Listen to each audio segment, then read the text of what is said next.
Retenez-la, elle est géniale.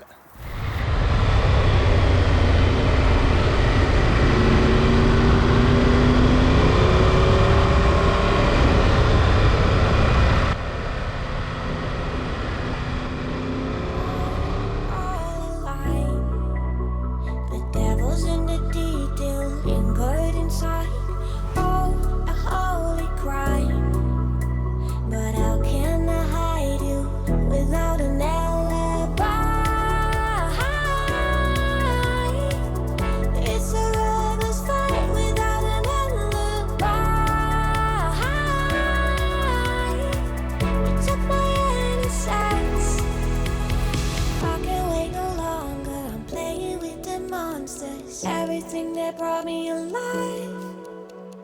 Though we're all like monsters, playing with the monsters. They brought me Voilà, donc là on va pouvoir caler les images en faisant le clap. On peut en faire un deuxième au cas où. Comme ça au moins mon son il est correct. Là je vais filmer un petit peu ici. Pour avoir une petite prise de vue. Voilà. Ici.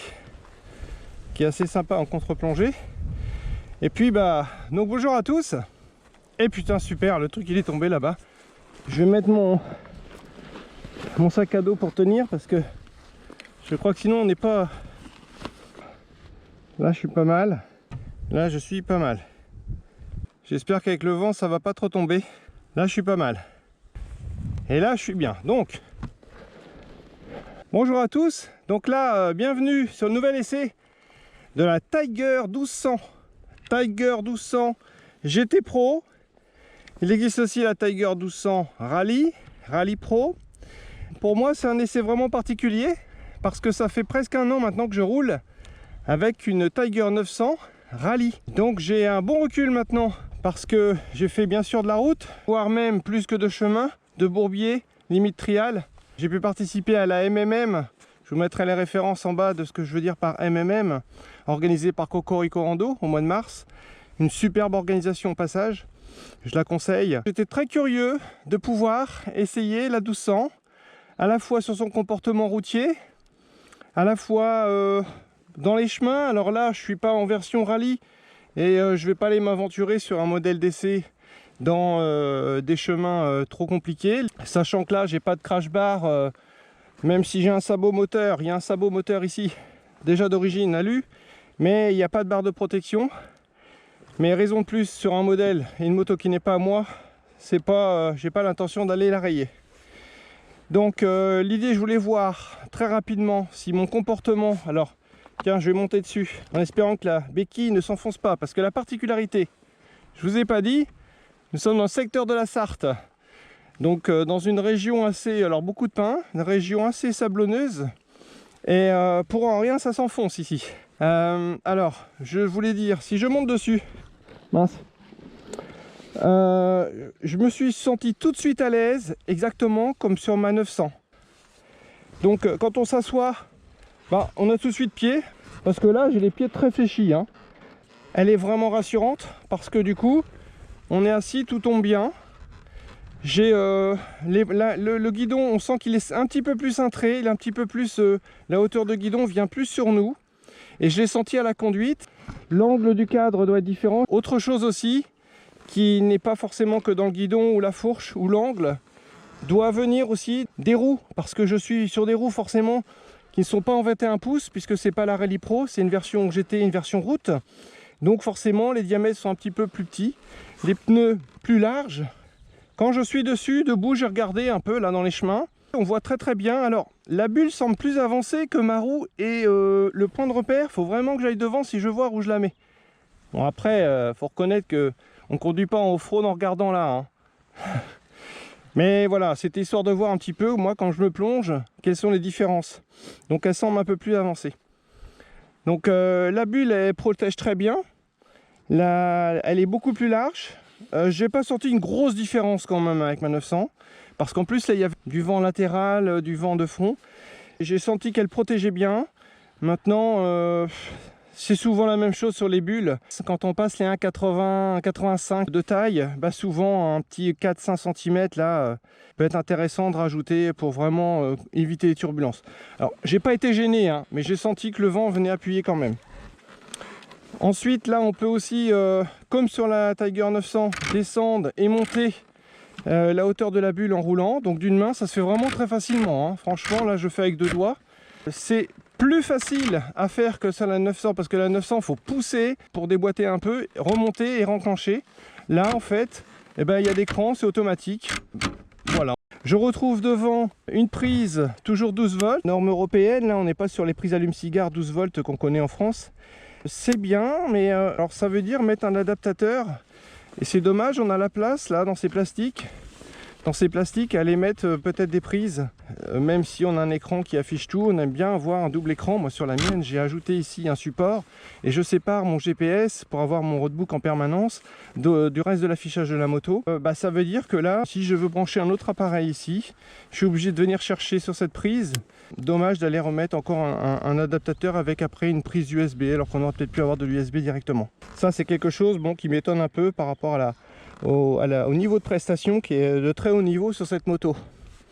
J'ai les mêmes rétros, je me retrouve avec mes mêmes commodos, même poignées. J'ai l'impression d'avoir ma Tiger 900 évoluée. Là je suis en 20 litres, il y a une possibilité d'avoir 30 litres en Explorer. Donc le modèle Explorer va permettre d'aller beaucoup plus loin. Je vais l'allumer, je vérifie si tout filme bien et je reviens. Petit clap. Il va être sympa quand même celui-là. De s'échauffer un peu, hein, parce que se lancer comme ça, hein, dans les bois, il faut peut-être échauffer un peu les bras et les jambes. Donc les jambes. Et voilà. Allez, version express c'est fait. Ce que je voulais rajouter, si je reviens sur la moto, je voulais vous montrer l'écran TFT 7 pouces. L'écran TFT 7 pouces. On allume. Alors, ce qui est super sympa, c'est ce que j'ai dans la poche. Mais qu'est-ce que j'ai dans la poche? J'ai ça. Ça c'est quoi? Sur des modèles premium, on retrouve les GS, sur les Ducat, en multistrada, et voilà. Bon, sans les nommer toutes, Triumph, voilà, est venu maintenant équiper aussi ces modèles d'une clé sans contact. Donc voilà, pour démarrer, j'ai juste appuyé sur mon commodo.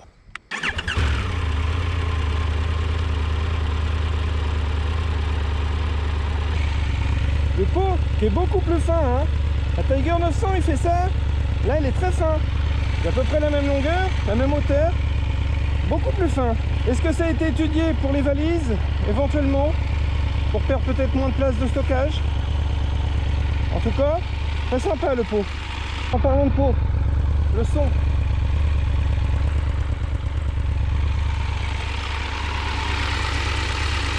Et le moteur. Alors on va tourner un petit peu. Il y a un maintien d'accélération. Ça aide aussi pour les passages de vitesse, pour les démarrages en côte.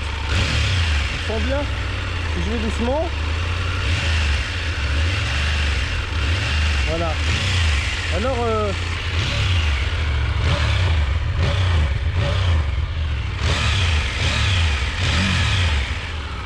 voilà, pour vous montrer un peu ce qui se passe sur le compteur. Donc au niveau du contour, moi je trouve super lisible. Donc bien sûr on va retrouver les affichages, hein, 23 degrés, on va retrouver le niveau d'essence, là l'aiguille qui est très bien matérialisée, on la voit super bien en roulant. Les modes de conduite, pareil, hein, allez voir la notice. Voilà, on est sur des pneus ici qui sont en 120 par 70, roue de 19 sur la GT, route 21 sur la Rallye. Pour la route, elle est vraiment très saine, hein. On est sur les mêmes dimensions de disque que sur la Ma 900. On est sur les mêmes freins aussi. Là, on va retrouver les projecteurs supplémentaires. On retrouve les mêmes pare-mains que j'avais. J'ai les mêmes pare-mains, j'ai les mêmes clignotants. Ça, c'est un dessin spécifique de bec de canard pour la 1200. On retrouve une belle signature lumineuse. Tiens, je vais remettre en route juste pour vous montrer. Voilà. Ça c'est assez sympa, on l'a sur toute la longueur. Et c'est vrai, quand on la met en route, on va retrouver quand même 2 phares allumés. Sur ma 900, j'ai qu'un côté. Le deuxième est pour le phare, hein. Je vais chercher des paramètres qui m'intéressent en fait. Donc là, vous voyez, là, il y a différents modes, le mode route, le mode sport, le mode off-road. Ça c'est intéressant ça pour aller paramétrer vraiment la moto comme on le sent. Tiens, c'est sympa, je vois qu'ils ont pensé à mettre une bavette là, d'ailleurs en caoutchouc, sur la 1200.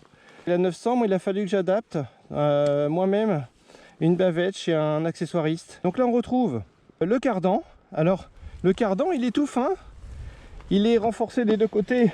Enfin c'est pas le cardan mais on va dire tout le système arrière est renforcé avec un fixation. On retrouve ici donc tout le système du côté droit, côté où il y a le disque. Attends, peut-être plus facile comme ça. Sur la 1200 Tiger, on a 18 à l'arrière. Bon, je pense que j'ai dit pas mal de choses. J'ai pas tout dit. J'ai comme d'habitude. Non, on va pas dire que je bosse mes essais. Hein. Ça, non, c'est un truc que j'ai trouvé comme ça. Hein. C'est pas moi qui ai passé quelques heures dessus. Bah, quand on s'intéresse au sujet, hein, forcément, on le bosse un peu. En puissance, 150 chevaux. Donc là, on le sent. Alors, en bas régime, je trouve qu'elles sont assez similaires. Par contre, au niveau de l'accélération, et là notamment sur la route, et quand je monte dans les tours, bon, il n'y a pas photo. C'est sûr que là, ça tire beaucoup plus les bras. Et c'est agréable de voir qu'il y a de la pêche. Donc si elle est chargée, si on a un passager, si on a envie vraiment d'attaquer, les 150 chevaux sont vraiment appréciables. Là, je reconnais que ça, si je pouvais mettre ça, même 120 chevaux dans ma 900, ça serait pas mal. Mais en gardant le couple, parce que c'est vraiment que c'est le bas régime qui m'intéresse, malgré tout. On a dit comparaison chaîne cardan, donc je vais revenir un peu ici. Alors cardan, forcément il y a une petite déperdition, on parle souvent de 3-4% de puissance de perdu, bien sûr absorbé dans toute la transmission. Sur 150 chevaux, on n'est plus à 4 chevaux, hein. Moi je pense que c'est pas gênant. C'est l'entretien.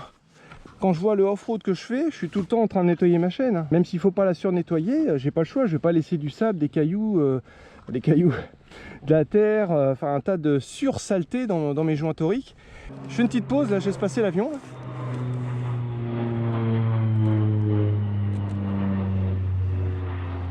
Salut, tu diras si ça passe là-bas. Ouais, entre les deux sapins là. À tout à l'heure.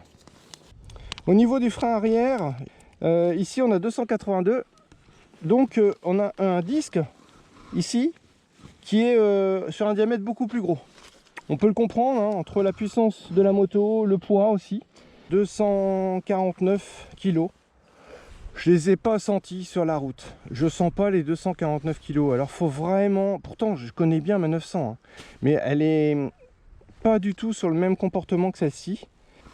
Qui est pas mal aussi. Hein, parce qu'on parle de marque premium. La qualité de fabrication. Très beau, des belles soudures. On trouve bien de l'alu. L'alliage c'est magnifique. Des beaux leviers ici qui sont bien renforcés. Alors avec en plus du réglage quand on est en off-road ou route, on a les crampons qu'on peut enlever. Donc ça, tout ça c'est la même chose. Hein. J'ai la même chose sur ma 900. J'en suis vraiment content. Je l'ai posé plusieurs fois la mienne dans de la boue, à frotter dans des ornières. Jamais j'ai tordu quelque chose, jamais j'ai cassé quelque chose. Hein. Donc là, après il y a toujours la faute à pas de chance, mais franchement c'est du robuste tout ça. Off-road, être le plus souple possible. Pressage en cours. Donc là elle est en train de normalement. Elle descend un petit peu, je sens. Ah, c'est souple. Ah, ça m'avait manqué. Là je me retrouve sur ma rallye pro. Ouais. Ah, ça va être plus agréable. Donc là bien. Mode de conduite, ok. Traction control, enlève-le. Il m'a embêté là. Ouais, désactivé. Très bien. On y va. En off-road, je vais voir ce que ça fait. Attends, juste avant, on va mettre la caméra ailleurs. Allez, c'est parti maintenant. On y va pour les essais. Vous avez entendu, essai sur des petits chemins faciles, du sable. Du sable. Gentil, gentil. Et c'est parti. On essaye tout ça. Donc, on y va. Forcément, alors je vous ai pas dit, là on n'a pas de câble de tête, c'est des freins Magura hydrauliques. Moi c'est un système de câble. Ça j'aime bien aussi. Hein. Alors, le comportement il est nickel. Bon bah en effet, je suis bien dans du sable. Donc là je vais pas aller plus loin parce que je voudrais pas salir la moto. Hein. Mais c'est une petite carrière de sable, c'est assez sympa. Allez, je vais tourner.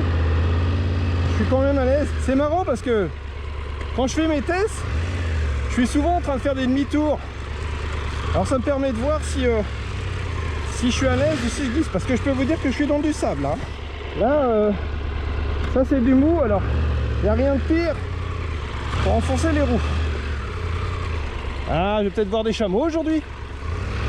Allez, on y va doucement. Ah bah tiens, c'est marrant. J'ai déjà vu ça quelque part. Je me demande si j'ai pas calé dans une autre vidéo. Bah, on veut y aller doucement. Pas envie d'aller creuser. J'ai pas envie d'aller mettre le paquet sur ma roue arrière pour tout salir, puis m'enfoncer en plus. Donc comme je connais pas trop l'embrayage et que je suis doux, bah voilà. Alors évidemment, là, ça part un peu de l'arrière parce que je suis dans du sable. Ma pédale de frein, elle est vachement loin apparemment. Elle est loin. Enfin, je regarde si c'est sélecteur. Elle est loin là pour appuyer. Ah, je suis bien en appui là. Là, je suis bien.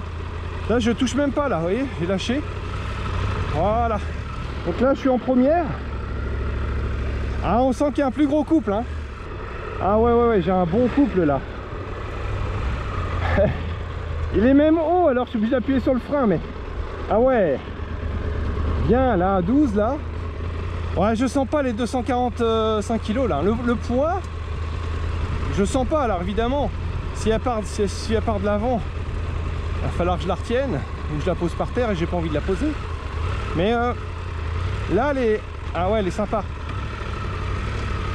Alors, hein, j'ai quelque chose de solide là. J'ai l'impression que je vais pouvoir passer partout avec.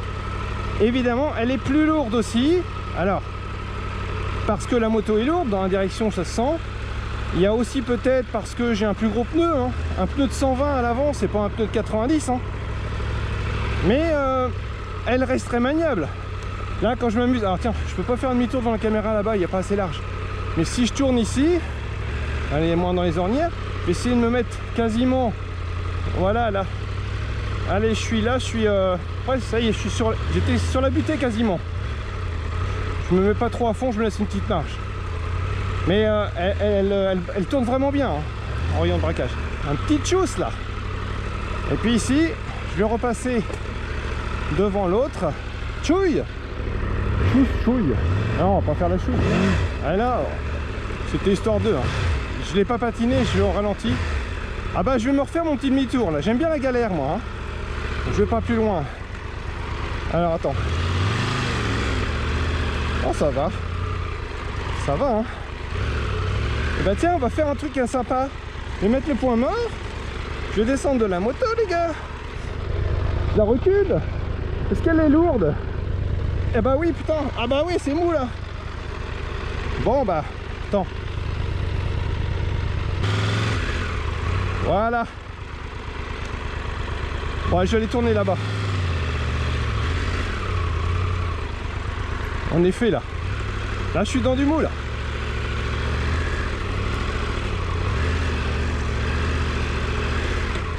Un petit clin d'œil.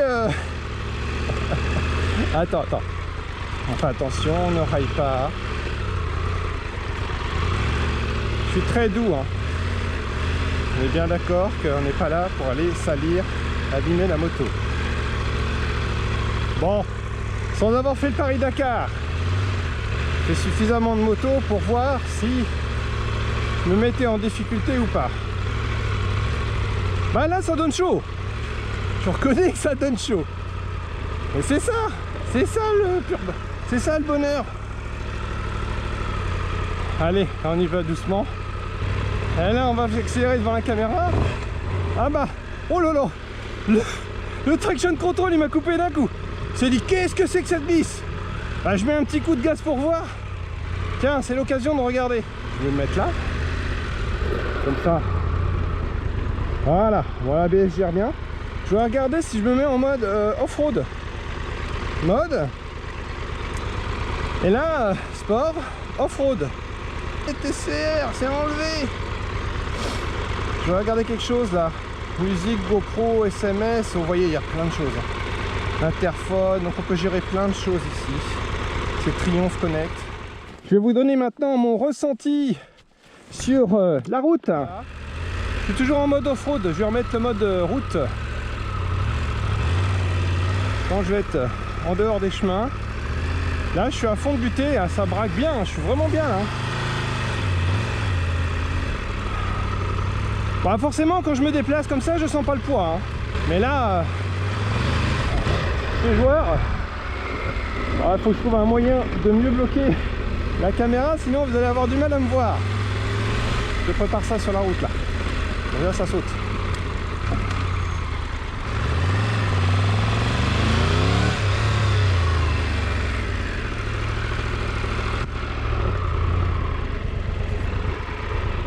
En mode, je remonte, sport, ok, allez, donc c'est parti. Donc voilà, là je suis en mode entre normal et sport, voilà, faut pas mettre non plus trop raide. Voilà, on est bien. Allez, c'est parti pour la suite sur la route. Ah, il y a du monde forcément.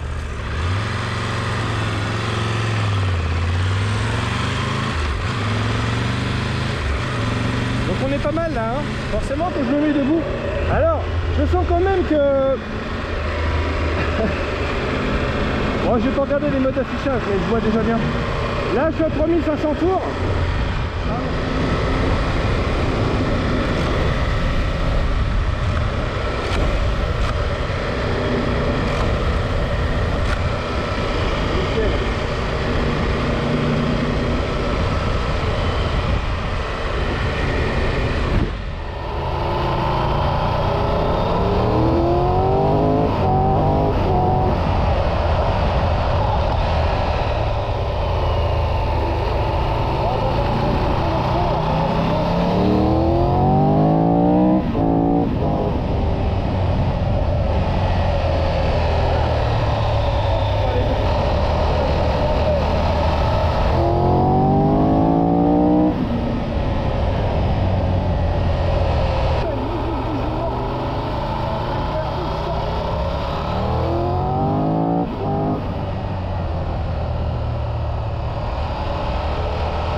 J'ai vraiment aimé ce 3 cylindres, un 1200 qui est rempli partout. Alors là, pour le coup, il n'y a pas de creux. Là, le moteur, il est rempli tout le temps. Et c'est super plaisant, quoi. On ne demande que ça. À chaque fois qu'on tourne la poignée, il y a quelque chose. Il y a quelque chose qui met la pêche, qui a la pêche, mais en même temps qui est doux. On n'a pas non plus on peut tourner franchement, ça envoie bien. Et en même temps, c'est pas brutal.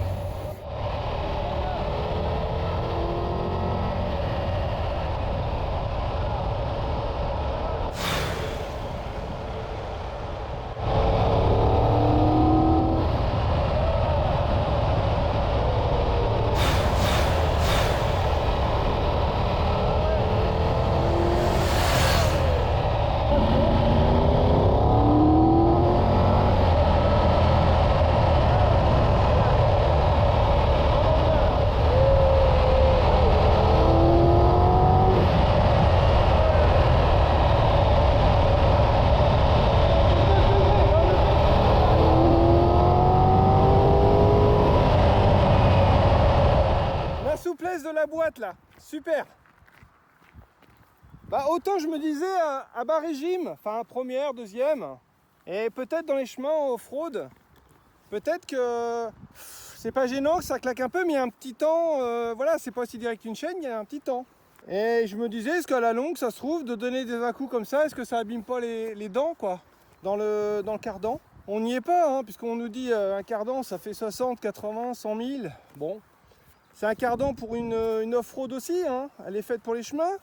Mais alors par contre, dès qu'on est lancé, 3e, 4, 5, 6, on monte, on descend les vitesses, pardon. C'est génial. C'est réactif, il n'y a pas d'à-coup. C'est vraiment super plaisant, là j'ai enchaîné là 8 virages. C'est bluffant quoi. C'est vraiment la grosse éclate. Une super moto. Génial. Retenez-la, elle est géniale. Oh là là! Oh là là! Mais c'est mis, attention, virage sur 1500 mètres! Oh! Ça c'est bon ça! Allez!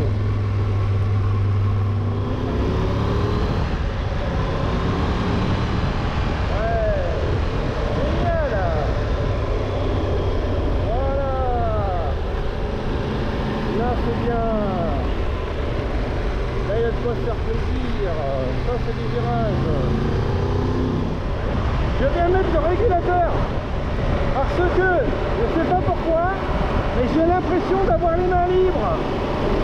Qu'est-ce que c'est agréable! C'est vraiment bien le régulateur. À 70 là-bas, je vais me mettre à freiner, il n'y a personne. Ah, ici, il y a un camion derrière. Je vais essayer un test. Je vais essayer un freinage un peu plus loin. Hey, je voulais dire quand même un truc important. Un petit clin d'œil à Le Mans Moto. Donc merci Le Mans Moto pour cet essai.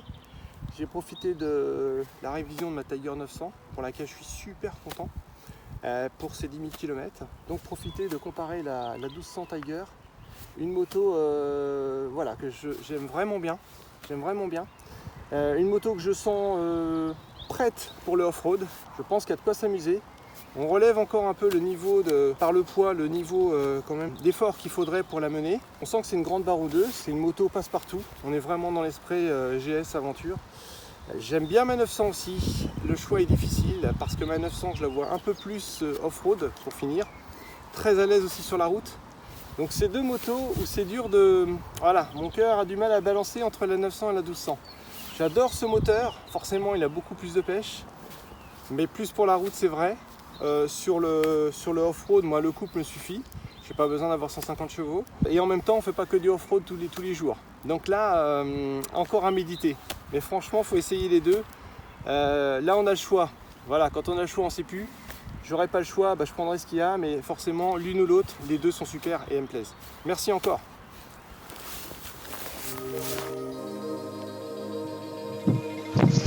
Hey, salut. Donc, je profite ce soir d'être devant ma Tiger 900, puisque le but de cette vidéo était de faire un comparatif, un premier ressenti de comparaison entre la Tiger 1200, la version GT Pro que j'ai pu essayer sur route et un petit peu comme ça dans le sable pour voir, et ma Tiger 900 que j'ai pu découvrir sur quasiment 10 000 km en alternance, on va dire, allez, 3/4 de route quand même, malgré tout. Pour à peu près un quart d'off-road, mais avec du off-road des fois un peu coton dans la gadoue cet hiver. Je profiterai de faire une vidéo prochainement sur mon ressenti et le test pour vous sur la Tiger 900, spéciale Tiger 900. Je mettrai quelques images sur mes petits périples. Et puis je vous dirai mon ressenti aussi sur les pneus. Et je regarde à côté parce que je vais vous montrer, bougez pas. J'ai pu essayer différentes montes en fonction des disponibilités déjà constructeurs, notamment cet hiver pour la gadoue, sachant que bon, je suis sur du mixte qui permet de toucher un peu tout type de terrain, mais dans la gadoue vraiment pure, il faudrait des pneus très orientés enduro, de façon à bien débourrer, voilà, quand vraiment ça commence à bien se remplir dans des terres très collantes. Donc je m'en suis bien sorti avec ça. Là c'est l'Anaki Wild de chez Michelin. L'Anaki Wild, que j'ai trouvé vraiment très bien en comportement sur route et qui s'en sort très bien aussi en TT. Seule question, c'est la durée de vie. Est-ce que la gomme tient longtemps? Ça je sais pas. Mais j'ai l'impression que là en 1500 km à peu près, ça fond quand même un peu.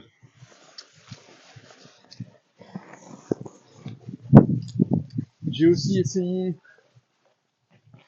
les Mitas, donc E07, avec un peu plus de revêtement. On voit que sur la route, à mon avis, il va un peu moins se gommer, un peu moins s'user. Des Mitas qui ont aussi, que j'ai trouvé très intéressants en termes de qualité-prix. Et quand même 30% facile, si c'est pas plus dans certains cas, moins cher que des Michelin ou d'autres références du marché. J'en suis vraiment très content.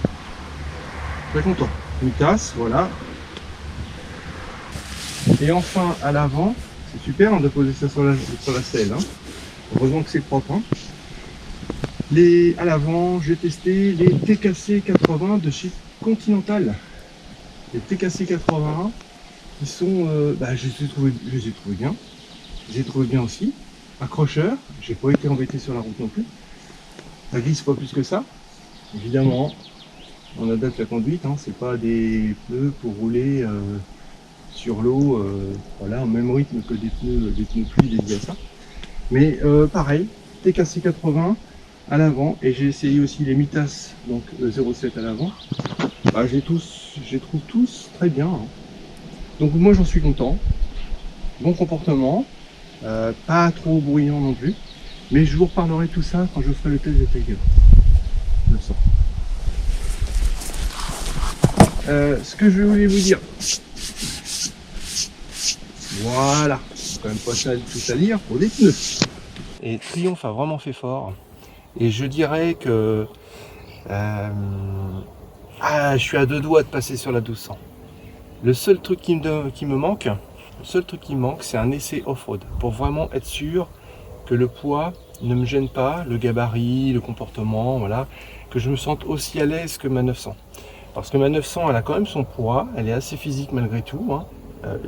J'ai fait le comparatif avec une T7 et elle me demande quand même beaucoup plus d'efforts pour la positionner si elle part un peu de côté. Tiens.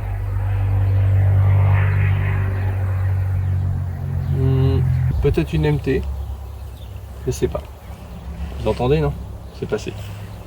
Et puis il faut quand même les emmener, c'est 249 kg. Et imaginez en version Explorer avec 30 litres de réservoir. Alors c'est vrai qu'on est à l'aise sur route, parce qu'une fois lancé, le poids nous suit. Si on commence à faire de l'enduro avec, enfin s'approcher de l'enduro, avec toute la bagagerie et le poids, à mon avis, ça commence à être physique. La moto, elle va pas souffrir, hein, elle demande que ça. Mais le bonhomme dessus, il faudra quand même l'emmener. Je pense qu'il faut des bonnes conditions physiques. J'ai vraiment aimé ce 3 cylindres, un 1200 qui est rempli partout. Alors là, pour le coup, il n'y a pas de creux. Là, le moteur, il est rempli tout le temps. Et c'est super plaisant, quoi. Il ne demande que ça. À chaque fois qu'on tourne la poignée, il y a quelque chose. Il y a quelque chose qui met la pêche, qui a la pêche, mais en même temps qui est doux, hein. On n'a pas non plus un... On peut tourner franchement, ça envoie bien, et en même temps, c'est pas brutal. J'ai eu un doute sur le cardan aussi, parce que c'est quelque chose que je trouve vraiment bien sur ce segment de marché. Les cardans, il n'y en a quasiment plus. Donc du cardan sur une moto qui est faite pour rouler, pour faire du kilomètre, mais aussi aller dans du chemin, en termes d'entretien, c'est top. Petit décalage qu'on ressent entre l'accélération et dans la transmission et ce que le cardan envoie sur la roue, je le ressentais un petit peu en première, en seconde, quand je jouais avec ma boîte dans les chemins. Alors, c'est pas gênant fort, mais on sent un petit décalage et on ne sait pas s'il faut y aller franchement ou est-ce que ça abîme ou pas. Enfin, je pense que c'est super résistant pour autant. Sur la route, on ne sent rien du tout, hein. Une fois qu'elle est lancée, au-dessus de la 3e, 4e, on sent pas de jeu dans le cardan, pas de temps de retard, hein. Et justement, on a même je dirais, une certaine souplesse. Donc un bon point aussi sur ce super cardan. Après, j'ai pas parlé de toutes les fonctions. Il y a bien sûr le régulateur, il y a beaucoup de choses. Il y avait le réglage électronique des suspensions. Quand je voyais, je suis passé d'une sélection très dure sur une suspension à une suspension très très souple. J'ai senti tout de suite que la moto, en quelques secondes, elle s'est mise à descendre. Et à descendre parce que le fait d'être plus souple, elle s'est écrasée un peu sur ses suspensions. J'ai eu un mou voilà, quasiment instantanément. Et ça c'est génial. Ça c'est génial. C'est dur de trouver des points faibles. Et encore, je ne dis pas un point négatif, parce que je n'en vois pas vraiment. D'ailleurs, je cherche encore. Au passage, c'est une moto, la 1200, qui est garantie 3 ans, donc comme tous les modèles chez Triumph maintenant. Les révisions tous les 16 000 km, ma 900 c'est tous les 10 000. Je trouve que le budget est raisonnable, contrairement à ce qu'on peut dire des motos anglaises ou allemandes. Donc vraiment, aller en point faible ou discutable. Je dirais peut-être la hauteur de la moto, parce qu'on est quand même réservé, je trouve moi quand même à du grand gabarit. Forcément le poids, alors très bien pour une 1200, mais comme je suis toujours dans mon esprit comparatif, Est-ce que les 40 kg de plus sont pas pour finir un peu pénalisants ou plus physiques à emmener? Ça, la question, il faudra essayer en off-road. Je sens la Tiger 1200 comme je sens la 900, plus orientée quand même chemin et off-road. C'est une moto un peu plus haute, peut-être un peu plus physique, en point positif. Donc il y en a quand même pas mal. Je la trouve super polyvalente. Elle est très facile à conduire, très facile à prendre en main. Elle est super confortable. L'ergonomie aussi, qui est top. Le châssis, il est sain. Le moteur, il est rempli partout, ça j'ai déjà dit. Et puis au niveau des équipements, allez, à part peut-être une ou deux petites prises USB par-ci par-là, peut-être des petits coffres de rangement, enfin des petites choses. Hein. Je crois quand même pas que tu vas t'en aller comme ça, toi. Ah ça y est, hein, dès qu'ils voient un peu d'herbe et de la terre, ils veulent ressortir eux. J'ai hâte de vous faire une vidéo sur la Tiger 900. J'ai plein de choses à vous raconter. Voilà, donc je vous remercie, c'était ma deuxième vidéo. J'essaie de vous partager un maximum mon expérience sur les essais. J'ai eu voilà, un petit incident technique sur le chargement de la batterie. Donc il manque un peu d'image sur la conduite. C'est des essais que je fais en quelques heures, donc c'est vrai qu'il faut être assez condensé sur l'essai même, sur ce qu'on dit. Mais je prends vraiment un grand plaisir à faire ça, n'hésitez pas à me le dire. Mettez des commentaires, c'est motivant, ça donne envie d'en dire plus. Orientez-moi s'il y a des choses complémentaires que vous voulez que j'apporte dans mon test ou mon ressenti. Et puis je vous dis tchuss, à la prochaine vidéo. Salut les amis.